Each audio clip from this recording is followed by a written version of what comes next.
Save किया था ना? मैं सिर्फ इसलिए गया था क्योंकि उसने मुझे कॉल किया, that's it. But listen तो. Save it for someone else. जिंदगी में सेव करना जरूरी है, मगर जब बात पैसों की हो सिर्फ सेविंग से काम नहीं चलेगा। इक्विटी म्यूचुअल फंड्स में इन्वेस्ट कीजिए और अपने सेविंग्स को आगे बढ़ने का मौका दीजिए। Mutual fund investments are subject to market risks. Read all scheme related documents carefully. नमस्कार, द प्रिंट में आपका स्वागत है।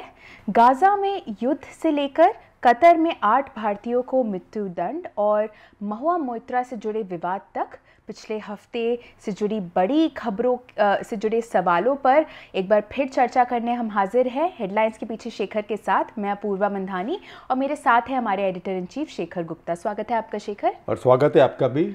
बैक टू हेडलाइंस धन्यवाद के पीछे। शेखर। हाँ, छुट्टी करके आई है। हाँ जी, पिछले हफ्ते में छुट्टी पे थी इसलिए इस शो पर नहीं आ पाई। नीलम पांडे थी। हाँ जी, चलिए शेखर, पहला सवाल शुरू करती हूँ। सवाल ले रही हूँ राजीव भटनागर का, हमारे मेंबर हैं। पूछ रहे हैं कि हल्का लंबा सवाल है। पूछ रहे हैं मोसाद और आईडीएफ को उनकी इंटेलिजेंस और टेक्नोलॉजी के उपयोग के मामले में दुनिया में सर्वश्रेष्ठ माना जाता है। क्या आपको लगता है कि इजरायली सरकार के पास प्लान्ड हमलों के बारे में निश्चित जानकारी थी, लेकिन 2 कारणों से उन्होंने इसे प्ले आउट होने दिया? बोल रहे पहला, नेतन्याहू के लिए राजनीतिक मजबूरी है क्योंकि न्यायिक रिफॉर्म्स के कारण वो भारी विरोध प्रदर्शनों से जूझ रहे थे, और दूसरा, इजराइल हमास को बड़े पैमाने पर बेअसर करना चाहता था क्योंकि वे लगातार खतरा बनते जा रहा था और ये वन नेशन थ्योरी के लक्ष्य को पूरा करेगा। हो सकता है कि उन्हें हमास आतंकवादियों की ऐसी बर्बर कार्रवाइयों की आशंका न हो, लेकिन फिर भी वे इसमें कंप्लिसिट थे। देखिए, मैंने बहुत कॉन्स्पिरेसी थ्योरी सुनी है आजकल तो हमारे देश में, कि सारे समाज में ही दिन में अगर 3 बार खाना खाना है, बीच में 1 बार कोई चाय समोसा खाना है, तो 4 कॉन्स्पिरेसी थ्योरीज आ जाती हैं। तो वो ये भी मैंने सुनी है, लेकिन इसका कोई बेसिस बनता नहीं है, क्योंकि वो साफ इसलिए है कि जो नेतन्याहू ऑलरेडी इस समय उनको राजनीतिक चुनौती मिल रही है। क्यों मिल रही है? वो क्यों अपनी न्यायिक व्यवस्था को, अपनी जुडिशरी को कंट्रोल करना चाहते हैं? क्योंकि वो खुद करप्शन के केस में फंसे हुए हैं, उनका मुकदमा चल रहा है। तो वो सोच रहे हैं कि मुकदमा चलने में कई लोग सोचते हैं मैं गवाह को दबा लूँ, कोई सोचता है मैं वकील को दबा लूँ, कोई सोचता है मैं पुलिस वाले को, प्रोसिक्यूटर को दबा लूँ, और कोई सोचता है मैं जज को दबा लूँ। तो वो जुडिशरी को दबाने की कोशिश कर रहे हैं। उसका इससे कोई ताल्लुक नहीं है। दूसरी बात कि इजराइल के अंदर इस तरीके से इतने लोगों का अंदर आ जाना, वो जो इतना बड़ा फेलियर है, इससे जो इजराइल की एक इमेज बनी है इतने सालों से, 80 सालों से, कि उसकी आर्मी इनविंसिबल है, मतलब उसकी आर्मी को कोई हरा नहीं सकता, और उसकी इंटेलिजेंस जो है इनफेलेबल है, वो कभी फेल नहीं हो सकती। तो दोनों बातें टूट गई हैं। तो ये नेतन्याहू के लिए और इजराइल के लिए बहुत बड़ा सेटबैक है। तो मैं नहीं समझ सकता कि इसके पीछे कोई ऐसा कारण है कि ये हमले होने दिए। ये साफ बात है। देखिए, कई चीज़ें कॉन्स्पिरेसी से एक्सप्लेन नहीं करनी चाहिए, ज़रूरत नहीं होती कॉन्स्पिरेसी की। कई चीज़ें ऐसी होती हैं कि जो बेवकूफ़ी में या इनकॉम्पिटेंस में एक्सप्लेन हो जाती हैं।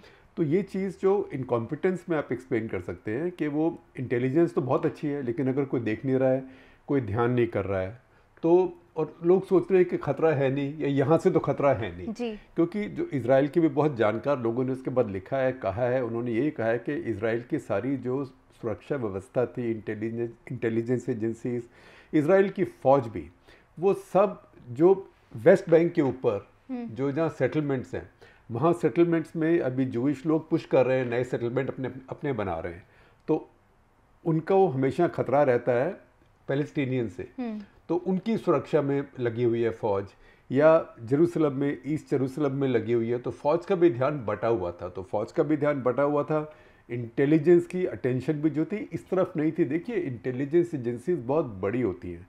तो अब आप भारत की इंटेलिजेंस देख लीजिए, वो पाकिस्तान पे बहुत पैनी नज़र रखेंगे, चीन पे बहुत पैनी नज़र रखेंगे। उसके चक्कर में हो सकता है कभी कि जैसे मान लीजिए कोई नागा इंसर्जेंट ग्रुप एक बचा हुआ है जिसने अभी शांति समझौता नहीं किया है, हालांकि सीज फायर है, बातचीत चल रही है, तो हो सकता है उसके बारे में भूल जाएं कुछ दिन के लिए, और ऐसे ही फिर बड़ी बड़ी एम्बुश हो जाती हैं।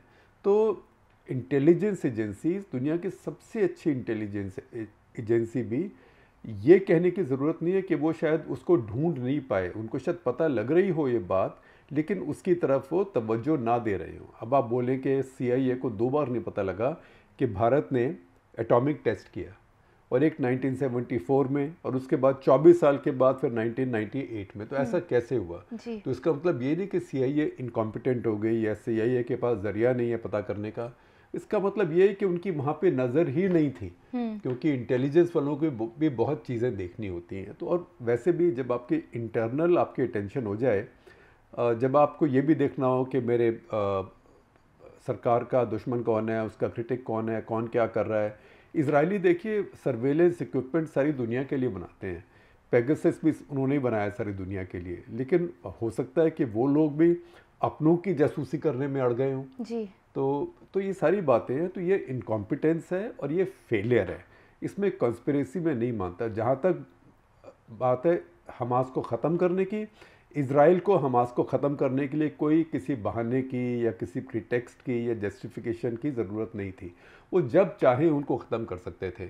और दूसरी बात यह है कि पिछले जब से नेतन्याहू आए हैं, उन्होंने सच बात यह है कि हमास के साथ एक अलग तरह का रिश्ता रखा है।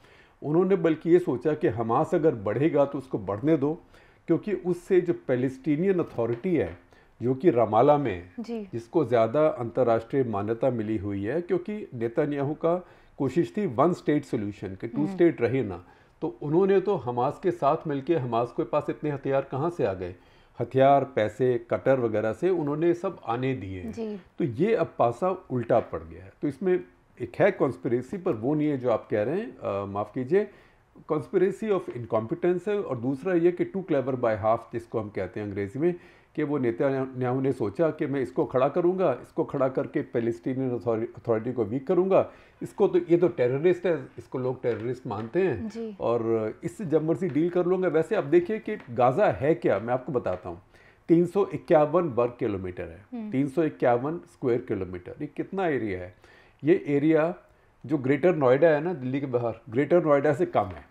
ग्रेटर नोएडा मेरे ख्याल 390 स्क्वायर किलोमीटर है। ये अगर नोएडा देखें तो नोएडा से 1.5 गुना है, सिर्फ इतना एरिया है। वो उसकी लंबाई 41 किलोमीटर है, उसकी चौड़ाई 5 से 11 किलोमीटर तक है। तो ये तो बहुत छोटी जगह है। तो इससे इतना बड़ा खतरा होना, इसको अब इजराइल इसके अंदर हमला कर भी दे तो मुझे लगता नहीं कि इजराइल की पॉलिटिक्स में भी इससे बहुत फ़ायदा मिलेगा। लेकिन इसके पीछे जो है, इसके पीछे ईरान, जिस शक्ति के पास चाबी है कि यहाँ एस्केलेशन हो या एस्केलेशन ना हो, जो एस्केलेटरी लैडर बोलते हैं अंग्रेज़ी में, कि ये सीढ़ी है, जीना है, जिसको हिंदी बोलते हैं कि कौन चढ़ेगा एस्केलेशन के ऊपर, वो जो जीना है, वो सीढ़ी, वो ईरान के हाथ में है। तो वो उस पर अब नज़र रखनी है। बिल्कुल। अगला सवाल लेने से पहले मुझे लग रहा है कई दिनों से मैंने आपको रिमाइंड नहीं कराया है, तो एक बार फिर आपसे गुजारिश करूंगी कि आप हमारे YouTube चैनल के मेंबर ज़रूर बने। इससे कई फ़ायदे होते हैं, जिसमें से एक फ़ायदा अगर आपको याद दिलाऊं तो ये है कि मैं आपके सवाल ज़्यादा से ज़्यादा मेंबर्स के सवाल शेखर तक पहुँचाने की कोशिश करती हूँ। तो आपके सवाल इस शो में आने के और शेखर के आपके सवालों के जवाब देने के चांसेस बहुत ज़्यादा बढ़ जाते हैं। तो आप ज़रूर हमारे YouTube चैनल की मेंबरशिप लें। शेखर, अगला सवाल भी मेंबर का ही है। विशाल कुमार यादव पूछ रहे हैं कि शेखर जी, कतर में भारत के लोगों को मौत की सज़ा कैसे हो गई और क्या इस पर भारत सरकार कुछ कर पाएगी? क्या इसके पीछे कोई छुपा खेल है या बस एक कानूनी मामला है? देखिए, अभी कुछ तो लग रहा है कि भारत सरकार और कतर सरकार की बात हो रही है, तो मिडिल ईस्ट के अंदर, मध्य पूर्व के अंदर डील्स हो जाती है। तो अब देखते हैं इसके अंदर डील क्या है, सच्चाई क्या है। क्योंकि कतर भी, देखिए, कतर की अपनी एक पोजीशन है दुनिया में। एक मैंने कट तक लेटर किया था, इंग्लिश में होता है, लेकिन उसका लिंक अपूर्वा शेयर करेंगे आपसे, कि कतर इतना छोटा सा देश है, 4 लाख 5 लाख कुछ आबादी है उसकी, छोटा सा देश है, और उसकी इतनी ताकत कहाँ से है? छोटा सा है, दुनिया का सबसे अमीर देश है, लेकिन छोटा सा देश है। क्योंकि कतर ने अपनी एक बड़ी पिक्यूलियर पोजीशनिंग की है। वो हालांकि वो सुन्नी देश है, लेकिन उसकी दोस्ती ज़्यादा ईरान के साथ है।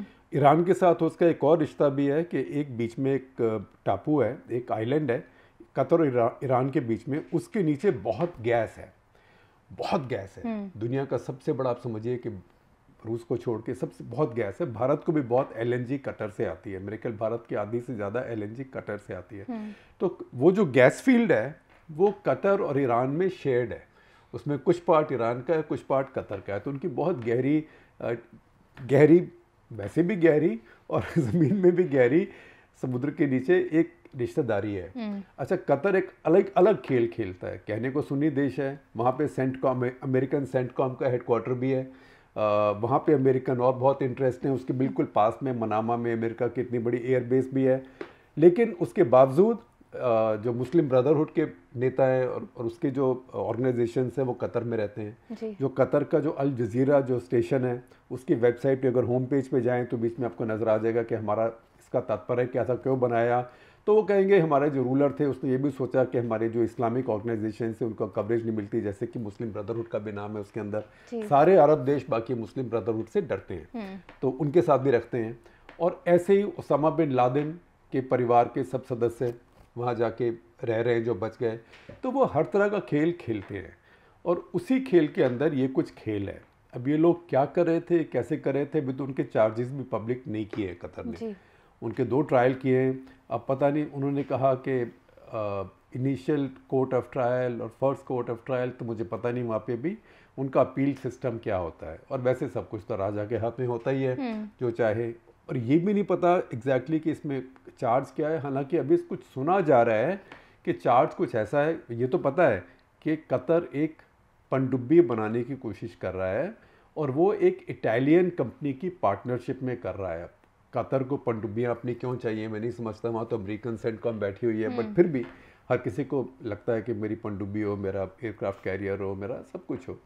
तो वो जो प्रोजेक्ट था उसमें एक कंपनी इन्वॉल्व थी कतर की, उसमें ये भारत के रिटायर्ड नेवी ऑफिसर्स काम कर रहे थे, वहाँ तक हम जानते हैं। अब कतर ने क्या चार्ज लगाया, तो एक जो खबर फैली हुई है वो ये है, लेकिन मैं आपको फिर सावधान कर दूं कि खबर फैली हुई है, हम इसको कंफर्म नहीं कर सकते। वो ये है कि इन लोगों ने उस सबमरीन में, क्योंकि वो जो पनडुब्बी थी वो साइलेंट पनडुब्बी थी, जिसको कहते हैं स्टेल्थ पनडुब्बी थी। तो स्टेल्थ के लिए जब कोई पनडुब्बी पानी के नीचे बैठती है, उसका इंजन चलता है, उसका प्रोपेलर चलता है, उसके अंदर जनरेटर चलता है, डीजल इलेक्ट्रिक सबमरीन है, न्यूक्लियर नहीं है, तो उससे कुछ आवाज़ आती है जी। तो जो पनडुब्बी को ढूंढने का तरीका होता है, ऊपर जहाज़ हो या ऊपर हेलीकॉप्टर हो या ऊपर कोई हवाई जहाज़ हो, उसे कहते हैं सोनार। तो सोनार जैसे रडार होता है, रडार ऊपर से वेव्स देख के उनको पकड़ता है, और सोनार पानी के नीचे से जो वेव्स आती है वो वेव्स आती है आवाज़ की, शोर की।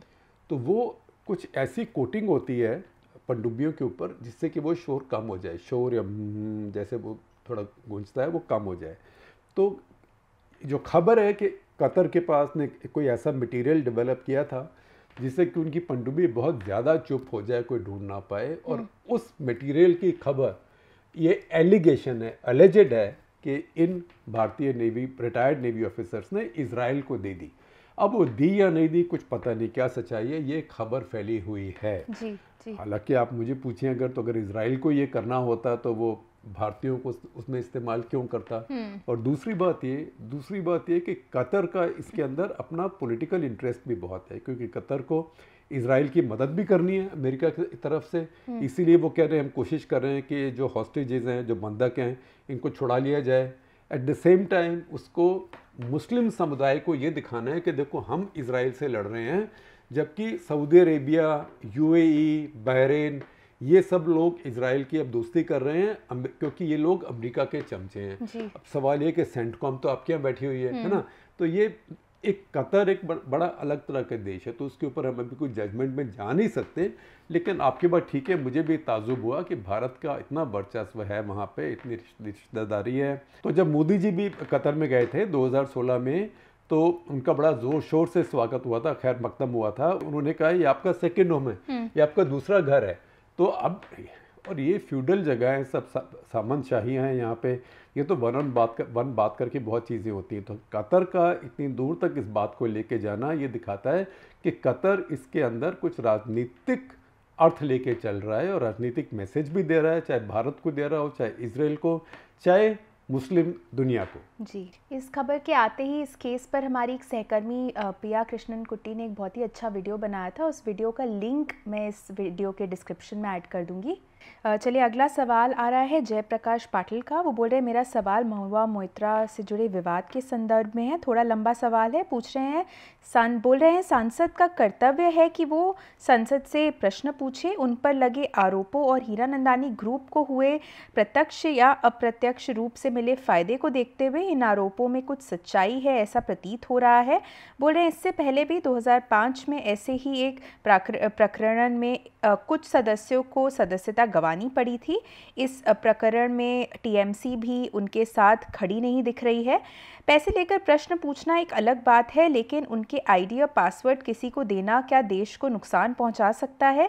ऐसे ही किसी असामाजिक तत्वों के साथ संसद का पासवर्ड देना कितना महंगा पड़ सकता है? क्या हमारे राजनीतिज्ञों को का ज़रा सा भी एथिक्स बची नहीं है क्या? वो बोल रहे हैं। और आरोप सिद्ध होने पर महुआ पर क्या कार्रवाई हो सकती है? वो बोल रहे हैं इस पूरे प्रकरण पर आपके विचार क्या है और इसमें सभी कलाकारों या एक्टर्स के रोल के बारे में थोड़ा कृपया बताएं। देखिए, पहली बात तो ये कि कलाकार आपने कहा तो महुआ मोइत्रा खुद भी कलाकार हैं, क्योंकि वो पार्लियामेंट में एक बहुत प्रोमिनेंट मेंबर हैं, बहुत बोलती हैं, कुछ बोलती हैं तो हेडलाइन होती है। तो अगर जितने उनके ऊपर चार्जेस लगाए जा रहे हैं इनमें से आधे भी सच है तो ये बड़ी बात है, नहीं होना चाहिए और ये प्रोसेस चलनी चाहिए जी। दूसरी बात ये भी है, जिस तरह से उनके ऊपर लांछन लगाए जा रहे हैं और हर तरह से फेंका जा रहा है सोशल मीडिया में भी, और जितनी जल्दी पार्लियामेंट ने भी इसके ऊपर रिस्पॉन्ड किया, तो इसके अंदर राजनीति भी काफ़ी लगती है। और दूसरी बात है कि वो महिलाएं और नौजवान महिलाएं खुददार हैं, उनकी रिलेशनशिप जो भी है उससे वो हिचकिचाती नहीं है, शर्माती नहीं है। एक और जय अनंत देहाद्रा है जो एक वकील हैं, वो इसके बारे में बहुत बोल रहे हैं, तो जिनकी उनके साथ एक और लड़ाई हो रही है कि कुत्ता इसके पास रहेगा या उसके पास रहेगा, तो ये उससे बात से ये ऑब्वियस है कि उनके बीच में कुछ रिश्ता था। तो ये सब चीज़ें पर्सनल हो जाती हैं। और उसके बाद कई बार ये भी लगता है कि क्योंकि वो नौजवान महिलाएं हैं, थोड़ी ग्लैमरस हैं और बोलती ज़्यादा हैं और बहुत हेडलाइन उनकी बनती है, तो इसलिए थोड़ा सा उसकी वजह से उनके ऊपर अटैक भी ज़्यादा हो रहा है। लेकिन ये ज़रूर है कि अगर ये सच्चाई निकले कि उन्होंने अपना पासवर्ड या लॉगिन किसी और को दिया हुआ था जो उनके बिहाफ पे सवाल पूछ रहा था, उस लॉगिन से कोई भारत सरकार के सीक्रेट नहीं निकाल सकता, वो सवाल पार्लियामेंट के लिए पूछ सकता है। लेकिन वो करना बहुत गलत है। लेकिन हमारी पार्लियामेंट में पहले हुआ बदकिस्मती से, और पार्लियामेंट्स को भी, एमपीज़ को भी कुछ काफ़ी इम्यूनिटीज़ होती हैं। इस केस में क्या है मुझे एग्जैक्टली पता नहीं, क्योंकि हमारे एक आर्टिकल था कि उनको इम्यूनिटी है, और लोगों ने कहा कि ये ठीक नहीं है, तो वो काउंटर भी है। लेकिन आप देखें कि जब इंडो यूएस न्यूक्लियर डील हुई तो उस समय vote of confidence, no confidence हुआ था, मनमोहन सिंह की सरकार थी। उस समय एक कैश फॉर वोट स्कैम हुआ था जी। उस कैश फॉर वोट स्कैम जो हुआ था, कुछ निकाले गए, कुछ छोड़ के गए, उनमें से कई लोग तो वापस बीजेपी में आ गए। एक तो उनमें से मंत्री भी बने हुए हैं, मंत्री बने हुए हैं केंद्र सरकार में, फग्गन सिंह कुलस्ते, और उनको अब मंत्री होते होते मध्य प्रदेश चुनाव में खड़ा भी करा दिया गया है, असेंबली चुनाव में। तो हमारे यहाँ ये भी है कि कल्चर ऑफ इम्प्यूनिटी है कि जो करो बाद में कुछ नहीं होगा, अगर आप ठीक पार्टी में चले गए तो 100 खून माफ़।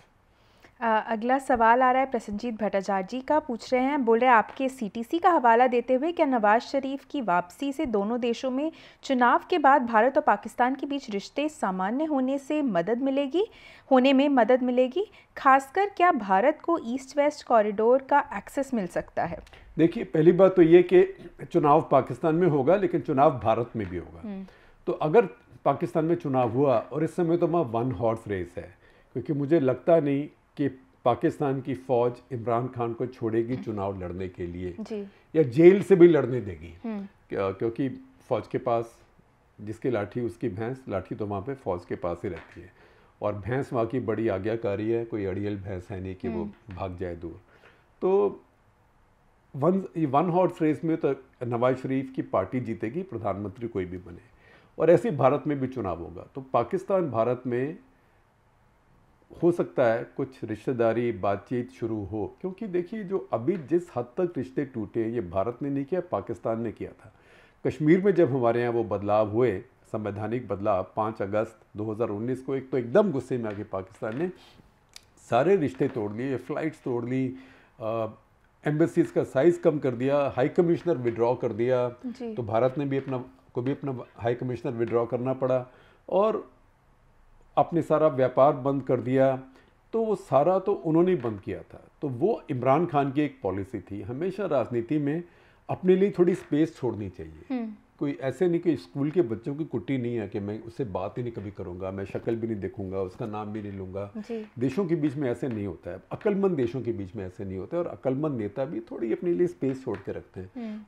तो मुझे लगता है वो स्पेस अब थोड़ी सी खुलेगी पाकिस्तान में चुनाव के बाद, और इंडिया में हो सकता है हमारे हाई कमिश्नर चले जाएं, हो सकता है थोड़ा बहुत हमारी ट्रेड शुरू हो जाए, लेकिन इसमें सोचना कि कोई बहुत बड़ा डिटाउन हो जाएगा, कोई सेटलमेंट हो जाएगा, दिस एंड दैट, अगर ये जो इस समय जो सीज़ फायर है, जो इस समय LOC के ऊपर फायरिंग बंद है, यही अगर चालू रहे और उसके साथ साथ हाई कमिश्नर्स हो जाएं, शायद एक आधी फ्लाइट शुरू हो जाए, हाई कमिश्नर्स हो जाएं, और थोड़ा ट्रेड शुरू हो जाए, थोड़ा trade, people to people contact वो हो जाए, तो वो बहुत बड़ी बात होगी। क्योंकि भारत पाकिस्तान के संबंध कोई ऐसे ड्रामेटिकली ना ऊपर जाते हैं, ड्रामेटिकली नीचे कभी कभी चले जाते हैं, लेकिन ड्रामेटिकली ऊपर नहीं जाते हैं। अगला सवाल कपिल भगत का है, हमारे मेंबर हैं, पूछ रहे हैं कि शेयर बाजार में क्रैश का कारण क्या है? क्या इजराइल युद्ध का सीधा असर भारतीय अर्थव्यवस्था पर पड़ रहा है या ये ग्लोबल क्यूज है? देखिए, ग्लोबल क्यूज है, लेकिन ये मोमेंटरी होते हैं। इससे अभी ये नहीं कि दुनिया की इकोनॉमी में बहुत बड़ा फर्क पड़ गया, दुनिया के मार्केट्स में एक बार लड़ाई हो रही है तो आप कैसे शेयर खरीदेंगे? आपको लगता है कुछ गड़बड़ होगी, कल को लगता है कि तेल का दाम $25 $30 और बढ़ जाए, तो हर तरह की अनसर्टेनिटीज़ होती हैं। जो जिसके जेब में पैसा होता है ना, जो इंसान अमीर होता है, वो इंसान डरपोक होता है। मैं डरपोक ऐसे नहीं कर रहा कि दुम दबा के भाग रहा है, लेकिन जिसके पास पैसा होता है, स्टेक्स होते हैं, उसको लगता है यार पैसा तो मेरे बैंक में पड़ा हुआ है, अभी लड़ाई चल रही है, पता नहीं इससे क्या होगा, तो अभी मैं बैंक में रखता हूँ, फिक्स डिपॉजिट में रखता हूँ। और अगर उसे बहुत खतरा होता है कि बहुत अनसर्टेनिटी होती है, तो वो गोल्ड खरीद लेता है। आजकल तो गोल्ड भी नहीं खरीदना पड़ता, गोल्ड बॉन्ड खरीद सकते हैं आप, आपके पास गोल्ड आता ही नहीं, वो बॉन्ड होता है, एक नोशनल होता है। तो ये सब सेंटिमेंट होता है, जो मार्केट्स होते हैं वो सेंटिमेंट पर चलते हैं। और ये याद रखिए कि जिसके पास जितना पैसा होता है वो उतना ही एहतियात बरतता है। अगला सवाल शिखर आ रहा है अरविंद TSY का, हमारे मेंबर हैं, बोल रहे मेरा अनुमान है कि जियोपॉलिटिक्स में या तो कोई घटना कुछ नतीजे हासिल करने के लिए होती है या विश्व शक्तियां इसका लाभ उठाने के लिए अचानक कूद पड़ती हैं। बोल रहे मिडिल ईस्ट का कॉन्फ्लिक्ट कुछ हद तक दोनों का ही प्रतीत होता है एक तरह से। बोल रहे कुल मिलाकर ये 3 इनिशिएटिव्स को प्रभावित कर सकता है। पहला एब्राहिम एकॉर्ड्स, दूसरा IMEEC, तीसरा यूक्रेन युद्ध के लिए फंडिंग। अब वो बोले प्रभावित पक्ष US और EU हैं, बेनिफिशियरीज चीन और रूस हैं। मिडिल ईस्ट के देश बाकी कलाकार हैं, जहां अमेरिका, ब्रिटेन, फ्रांस और जर्मनी के नेता इजराइल में दिखाई दे रहे हैं। पुतिन बीजिंग में तीसरे बेल्ट एंड रोड फोरम में दिखाई दे रहे हैं। क्या ये वास्तव में अमेरिका वर्सेस चीन प्रॉक्सी कॉन्फ्लिक्ट नहीं है?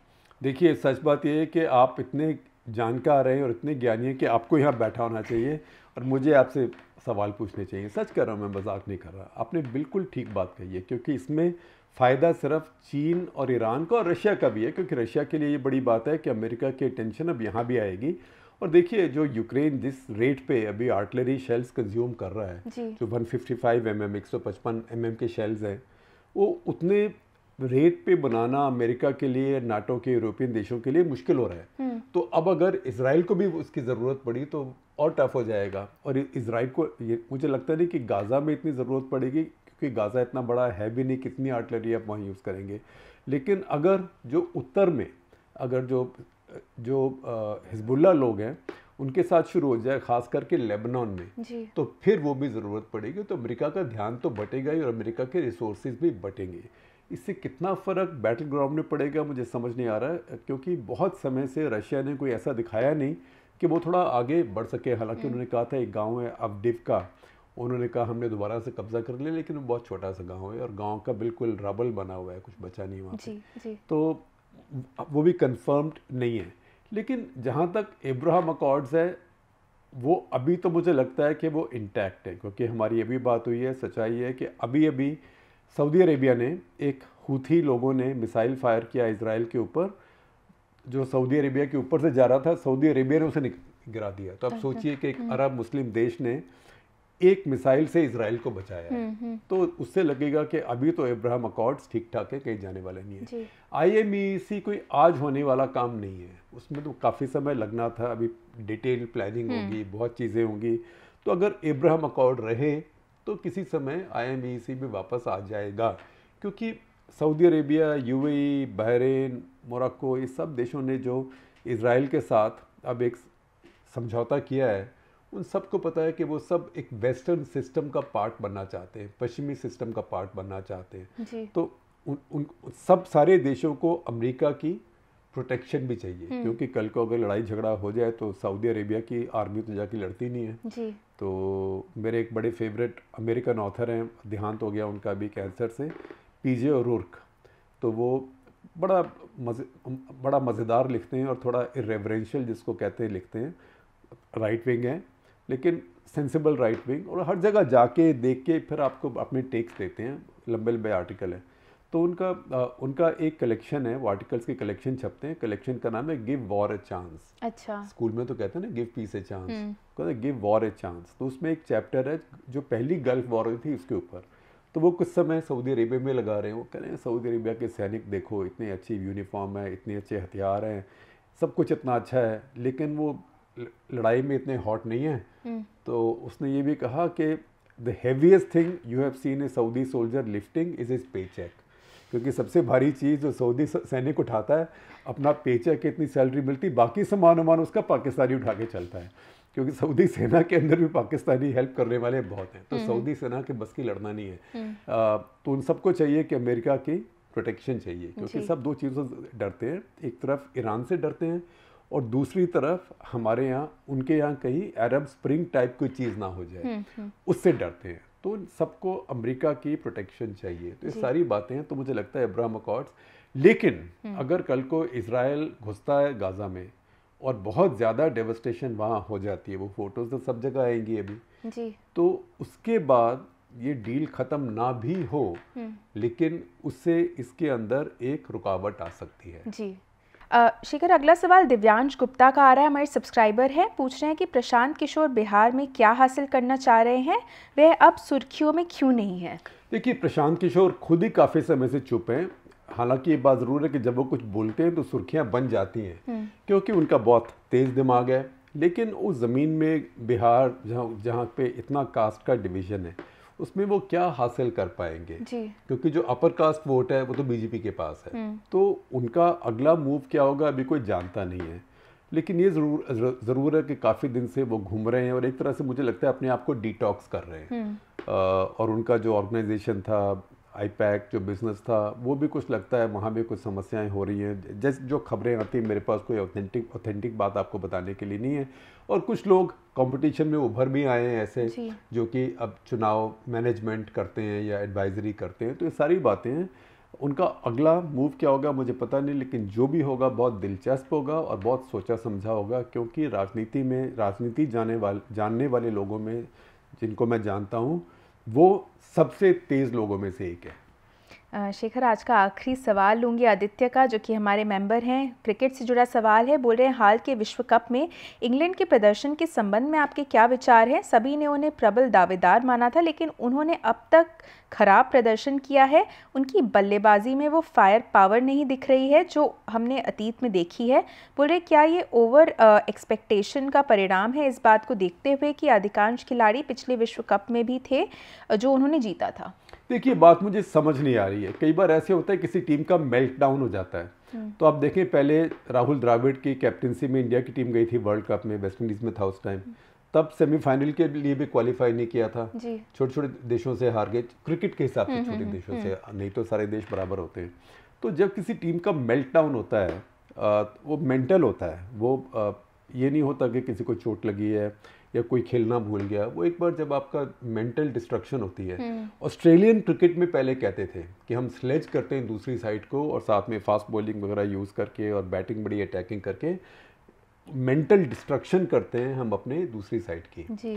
तो कुछ मुझे लगता है कि इंग्लैंड की साइड की भी एक तरह से मेंटल डिस्ट्रक्शन। मैंने देखा किसी कोई फॉर्मर रिटायर्ड इंग्लिश क्रिकेटर ने कहा कि इंग्लैंड की क्रिकेट टीम, इतना भारत में इतना प्रदूषण है कि वो सांस ले नहीं पा रहे हैं। सच्चाई है, भारत में प्रदूषण तो है, और इस साल बम्बई में भी कुछ प्रदूषण है, खास करके इसलिए कि बम्बई आपका शहर है, कि बम्बई में इतनी ज़्यादा कंस्ट्रक्शन हो रही है जी। अभी, इतने इंफ्रास्ट्रक्चर प्रोजेक्ट बन रहे हैं, कोई हवा का भी फ़र्क पड़ता है, तो वहाँ भी प्रदूषण है। तो प्रदूषण तो है, लेकिन प्रदूषण तो, और वो बुरी बात है कि प्रदूषण है, लेकिन प्रदूषण तो हर टीम के लिए है। आप ये भी कह दे रहे, आप इंडिया पाकिस्तान के लोग तो ऐसे देशों में रहते हो, आपको तो आदत है प्रदूषण की, चलिए मान लिया, लेकिन साउथ अफ्रीका है, वहीं ऑस्ट्रेलिया है, वहीं पर न्यूजीलैंड है, उससे साफ हवा कहाँ मिलती है दुनिया में।